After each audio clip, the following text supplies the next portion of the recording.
With our RDA gone, how can we go on? A poem of audible karma for a wise voter to ponder. When Governor Jerry Brown took office 2 years ago, he immediately launched an attack on California's fiscal crisis.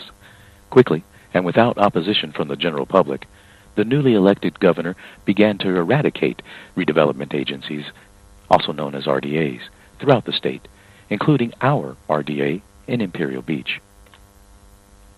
RDAs are commonly referred to as boondoggles for private developers by those who oppose them.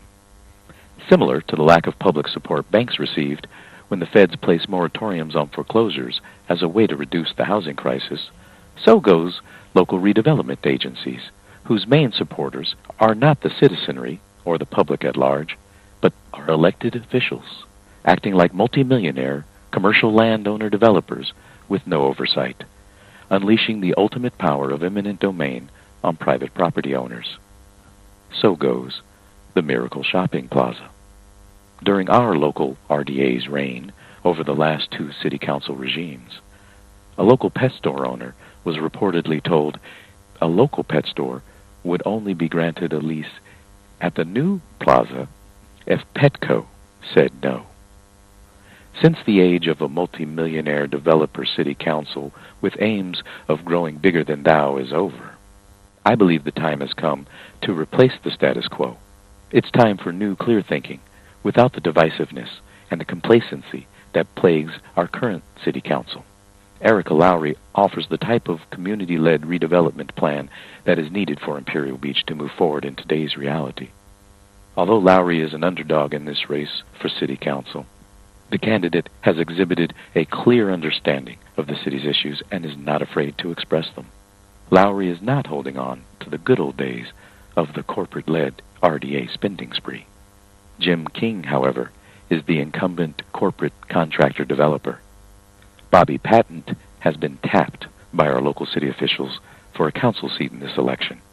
Both King and Patton represent the current regime and the good old days of the multimillionaire developer city council-controlled RDA, which offered little, if any, transparency to the public.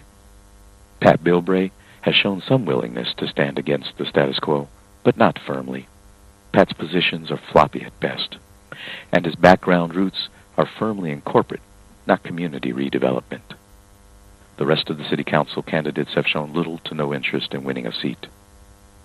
Here's a poem for the wise voter to ponder. We in IB need tranquility in our little town. Politicians should be maintaining the things that we have now, maintaining them the best that we can and the best that we know how. From miracle to karma, a plaza into a dirt lawn, politicians spraying water all day long, keeping clouds of dust and residents calm. But with dreams dashing of hiding what's gone wrong, there at 9th and Palm sits karma's little mud pond. That is our city council's little ticking time bomb. As the months fly by, muddy rainwaters flow high. Once calm residents now cry why. Then and when the mud dries, wind kicks it up and makes it fly into the skies and into the eyes of voters who would be wise to see through the political lies, to no longer be fooled by a watered-down disguise. A smart voter never listens to divisive, hate-filled politicians whose good old days have passed left them with developer-sized heads stuck away up there. As election day draws near, politicians want you to fear a medicine that many sick and dying who live here hold dear.